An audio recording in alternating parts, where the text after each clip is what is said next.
Hello there you guys, welcome to one of my videos. Can Ole Gunnar Solskjaer save his job again after Liverpool thrashing? After the 5-0 defeat to Liverpool last Sunday, Solskjaer refused to resign, and Solskjaer said it was his darkest day as a manager. It was Liverpool's biggest ever win at Old Trafford. Liverpool were 4-0 up at half-time, and it was the first time ever that a team had been 4-0 up at Old Trafford at half-time. So from a Manchester United perspective, it was embarrassing. Manchester United have got to bounce back from that humiliation to Liverpool. If Manchester United lose to Tottenham tomorrow, that should sack Solskjaer. Solskjaer will be in charge for the game against Tottenham tomorrow. That got confirmed earlier on this week.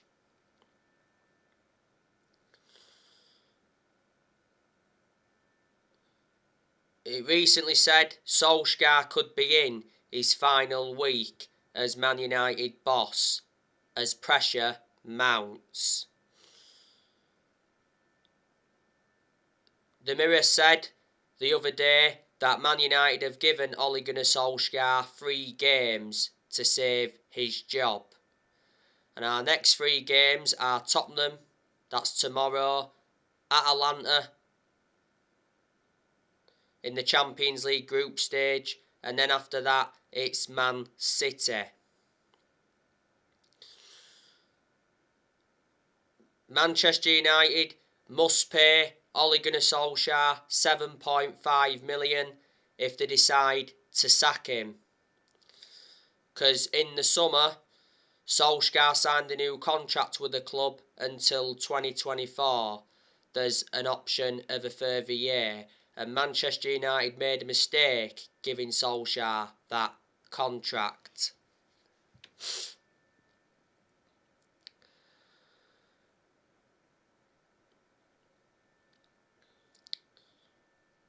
When Solskjaer gets sacked, he'll be the 4th permanent manager to be sacked since Ferguson, because Man United have already sacked 3 managers since Ferguson.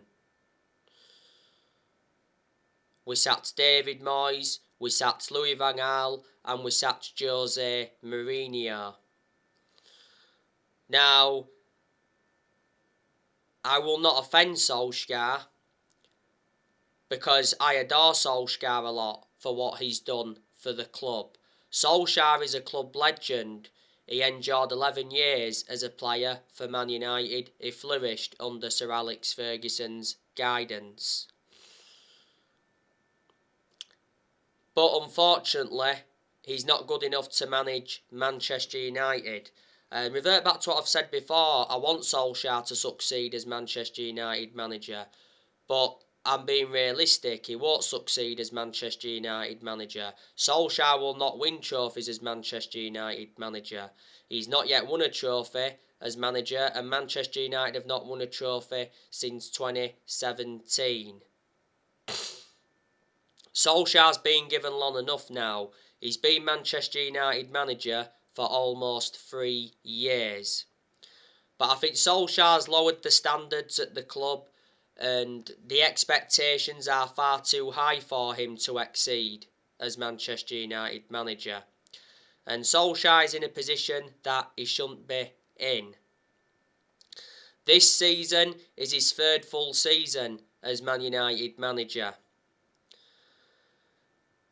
And I did say at the start of this season that this season was going to be massive for Solskjaer. I'm surprised Solskjaer's lasted as long as he has done, but the reason he's still Manchester United manager is because he's a legend of the club. That's what's kept him here. Disregarding being a club legend, I can assure he would have been sacked a while ago. By the way, the players have come out and defended Solskjaer, There was reports saying not so long ago that there was Man United players losing faith in Solskjaer. And Solskjaer's also lost fans.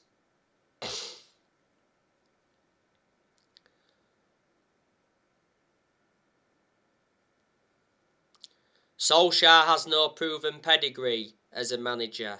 That is definitely a concern. And a lot of United fans have got concerns about Ollie's decision making because analysing the vast majority of the games he's managed at Manchester United, he's been tactically naive. But I think Solskjaer should resign, and I think he would resign if he cares about the club. But there again, if he resigns, he doesn't get a payoff. Solskjaer got appointed in December 2018 to replace Jose Mourinho. He's been permanent Manchester United manager since March 2019. The reason he got the job permanently back in March 2019 was reflecting how well he did as the interim manager.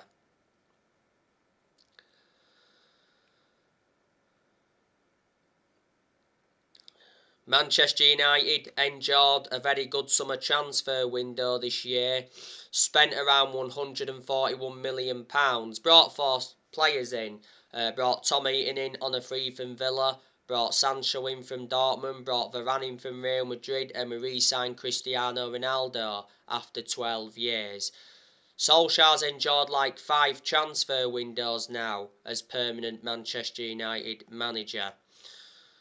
And Solskjaer received strong backing in the summer transfer window. John Murtough backed him, Darren Fletcher backed him, Ed Woodward's backed Solskjaer, and the Glazers backed him, but only because they'd been persuaded to.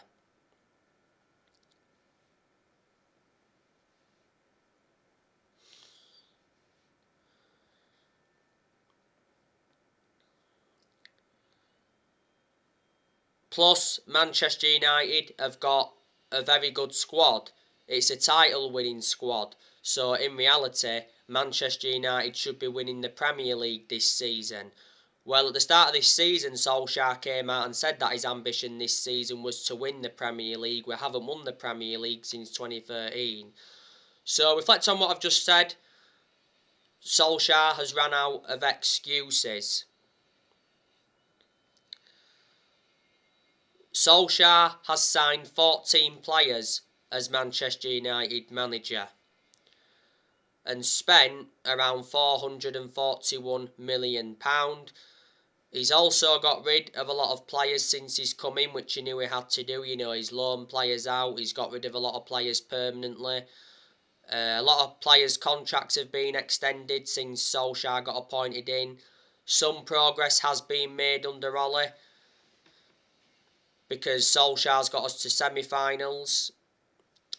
He got us to 3 semi-finals in his first full season. Last season, he got us to the EFL Cup semi-final. Last season, got us to the quarter-finals of the FA Cup. And last season, he got us to the Europa League final. And that was his first major final as Man United manager. But unfortunately, we didn't win it. So there you go. Last season, Solskjaer got us a second place finish. And in his first full season, he got us a third place finish. Revert back to what I said before though, what Solskjaer produced in his first full season and his second full season, he was looking to build on that this season. And I also like the way Solskjaer develops the youth. But reflecting on our poor performances and poor results recently, not all of the blame stems from Solskjaer. Yes, he's accountable for certain things, of course, but there's also players that have got to take responsibility for those poor performances and poor results.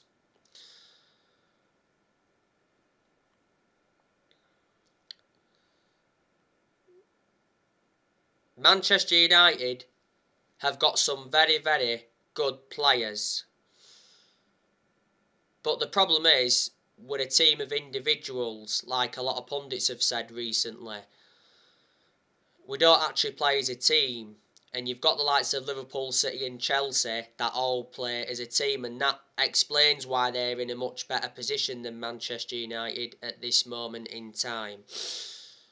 So obviously we've got David De Gea, very, very good goalkeeper, I've got to give a lot of credit to De Gea. I think he's done really well so far this season. He was in goal for the Liverpool game last Sunday.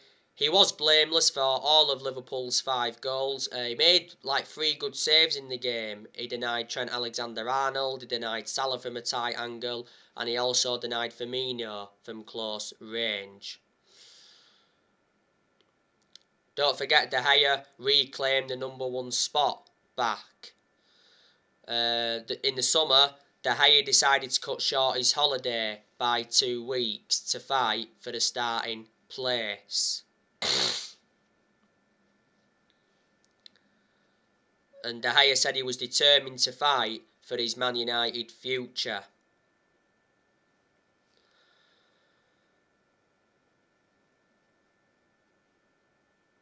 De Gea has made mistakes in the last couple of years, but he's made up for them mistakes so far this season. De Gea has won everything domestically at the football club and he's made over 500 appearances for Man United in all competitions. He's got under 2 years left on his contract and he receives £375,000 a week. And this season is De Gea's 11th season at Man United, so he has been a long servant. He's been with us since the Ferguson era. And you've got Dean Henderson, that's also a decent goalkeeper as well.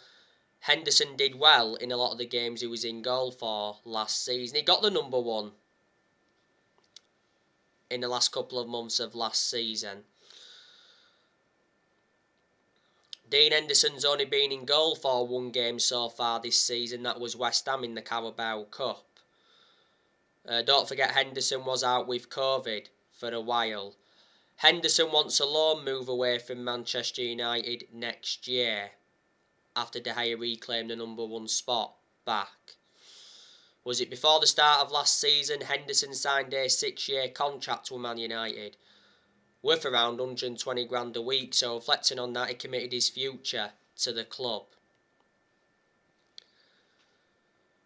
Henderson's got that experience behind him because he endured 2 successful loans with Sheffield United and he's also had other loan spells before. Now you've got Aaron Wan-Bissaka, that's a good right back. There is aspects of his game that I've got to improve, but despite that, he's one of the best right backs we've had since Gary Neville. Defensively, I'd say he's always been superb. Bissaka played in the 5-0 defeat to Liverpool. I thought he started the game pretty well, but then as the game went on, he lost the pace. And Wan-Bissaka needs to improve the attacking side of his game, and I think his positioning's got to improve a bit more. Maybe his crossing needs to improve a bit as well. This season is Wan-Bissaka's 3rd full season at Man United. We got him for 50 million from Crystal Palace back in the summer of 2019.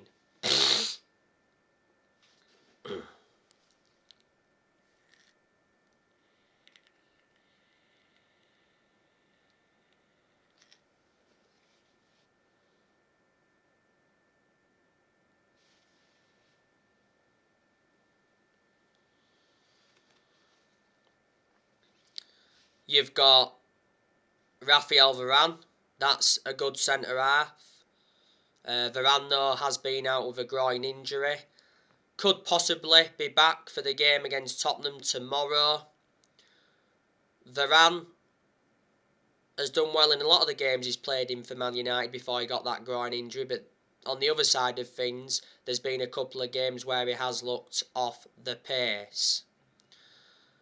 We got Varane in a deal worth 41 million with add-ons included. Manchester United paid 34 million up front and Varane's got a contract with Man United till 2025. There's an option of a further year.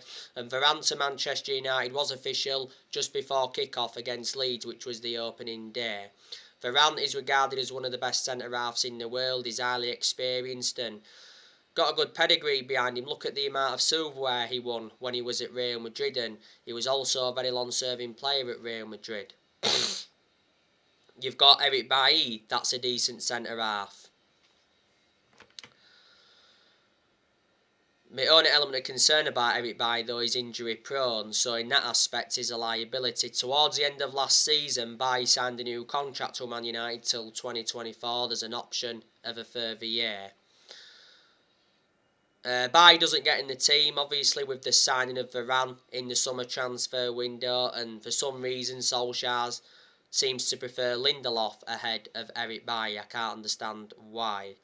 Bailly should be starting on Saturday against Tottenham. Bailly played in the Cup against West Ham, and what a performance he put out. That was his first start this season. And you've got Harry Maguire. That's good when he wants to be, but I've got to make an admission, say he's been absolutely abysmal so far this season. Maguire was very poor against Liverpool last Sunday. I'd say he was accountable for 2 of Liverpool's goals. There was one part where he got in a tussle with Luke Shaw, and that obviously led to Liverpool's second goal. There again, Maguire scored in the game against Atalanta when we won 3-2, but he failed to cover for Demiril's goal. Maguire played in the 4-2 defeat to Leicester. Maguire should have never played in that game, and I heavily criticised Solskjaer for playing Maguire against Leicester. Maguire made howlers in the game against Leicester.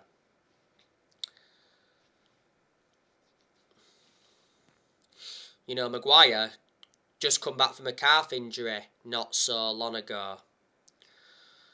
He had ligament damage in his ankle towards the end of last season. Manchester United overpaid for Maguire, got him in a deal worth 80 million, so he's the most expensive centre-half in the world at the moment and the second most expensive signing at the club. And you've got Luke Shaw, that's a good left-back, but Luke Shaw has been out of form so far this season. Where's the Luke Shaw from last season? Because last season, Luke Shaw was superb. He was far superior last season to how he has been so far this season. I'm sure as the season goes on, he will regain his form. Not so long ago, Shaw came back from a minor injury and illness. Shaw was dreadful against Liverpool last Sunday. He was accountable for 2 or 3 of Liverpool's goals. But I reckon Shaw's had a good career at Manchester United despite the injuries he's had. Shaw's been at Manchester United for 7.5 years, so he's been a long-serving player, and he's been our first choice left-back for a while, and he still remains our first choice left-back despite the arrival of Alex Telles. Shaw's got under 2 years left on his contract at Man United. At one point it said we're in the process of extending Luke Shaw's contract.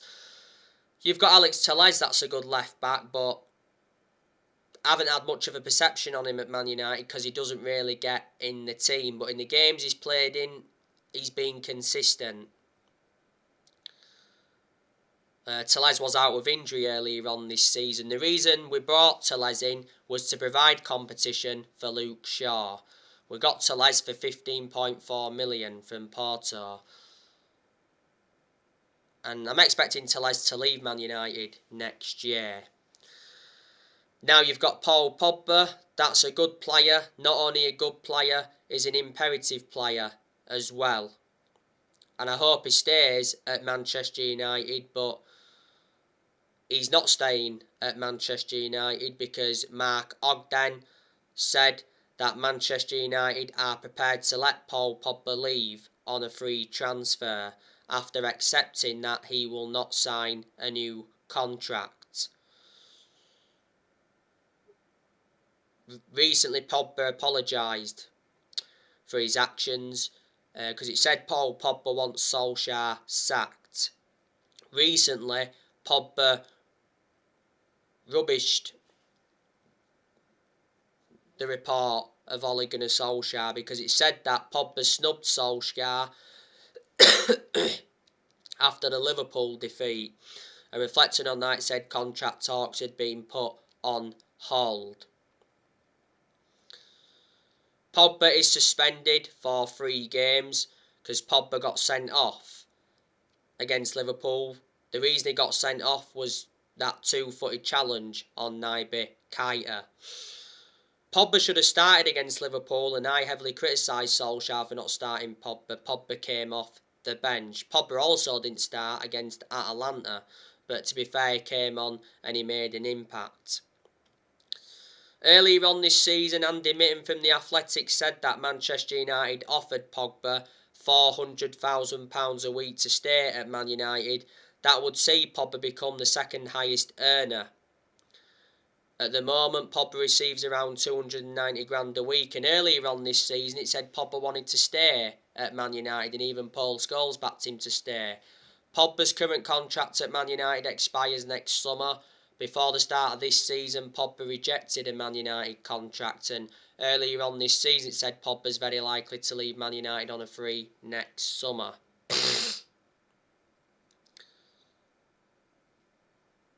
If we want to cash in for Pogba, we need to sell him in January, but we've already said we're not selling him in January, he's going on a free. You've got Donny van de Beek, that's also a good player. But I haven't had much of a perception on Donny van de Beek at Man United because Donny van de Beek doesn't get enough game time. And I've said, Solskjaer needs to start Van de Beek, especially in the Premier League. He'll leave in January. Prior to the Liverpool game, Solskjaer did admit that Van de Beek is frustrated and disappointed over his situation at Old Trafford. To be honest with you, I don't think Solskjaer wants Van de Beek at Man United. If he wanted him there, he'd play him on a regular basis. Because most of Van de Beek's appearances have come from the bench.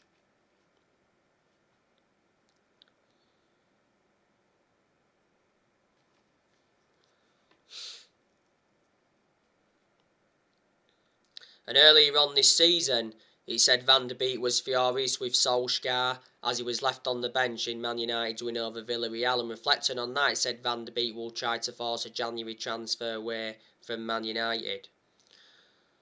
But earlier on this season, it said Van de Beek's agent is said to be working hard on finding a new club for his client. Many clubs have been in for Van de Beek, so he's been subjected to a lot of transfer speculation. Romano revealed earlier on this season that Van de Beek's planning to leave the club in January. But he's endured a difficult 18 months at Man United. This season is his second full season at Man United. We got Van de Beek for 40 million with add-ons included. He's got a contract with Man United till 2025 and he's versatile. He can play in 3 different roles. You've obviously got Bruno Fernandez. That's very, very good. Bruno Fernandez played in the 5-0 defeat to Liverpool. He had that early chance, which he skied. He should have done much better with that. But apart from that, didn't really do much. Fernandez got 2 assists against Atalanta. He also got the assist for Mason Greenwood's stunning goal in the 4-2 defeat to Leicester. So Fernandez can be good at shooting from long range, he's good at creating and he can score very good goals. Fernandez starts the vast majority of Manchester United's games. He's been consistent in a lot of games for Man United, but on the other side of things there's been quite a few games where he's looked off the pace.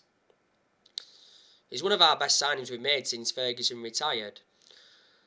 Fernandez has been a Manchester United player for almost 2 years now. Last season he won Player of the Year and he's won Player of the Month quite a few times, reflecting on his good performances. We got him from Sporting Lisbon back in January 2020.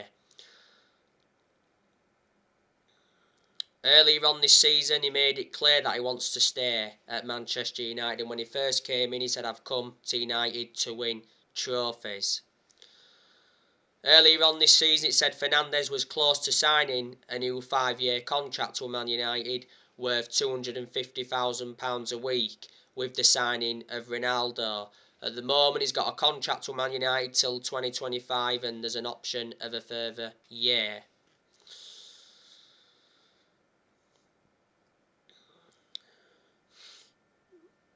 You've got Jadon Sancho. That's a good player as well, but he's endured a very poor start to his Manchester United career. And reflecting on that, fans have been getting on his back. I think Solskjaer's to blame for Sancho's poor performances because when Solskjaer plays Sancho, he persistently plays him out of position. He puts him on that left wing. Yes, he can play on the left wing, but he's not good there. He's far superior on the right wing to the left because Sancho's predominantly a right winger. You can also play Sancho centrally.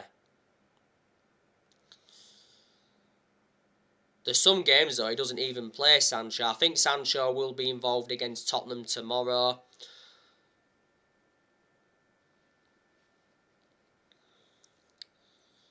But it does take some players time to settle in, like I've mentioned before. Providing that Sancho's used correctly, he will do well.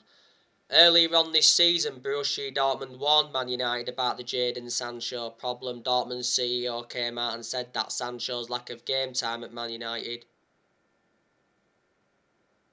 is hurting my soul.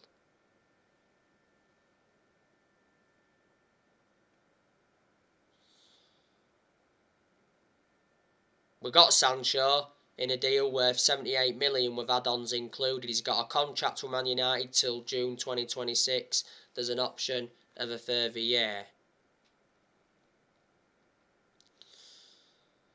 Sancho did enjoy 4 good years with Dortmund. You've got Mason Greenwood. That's also very, very good. Greenwood played in the 5-0 defeat to Liverpool.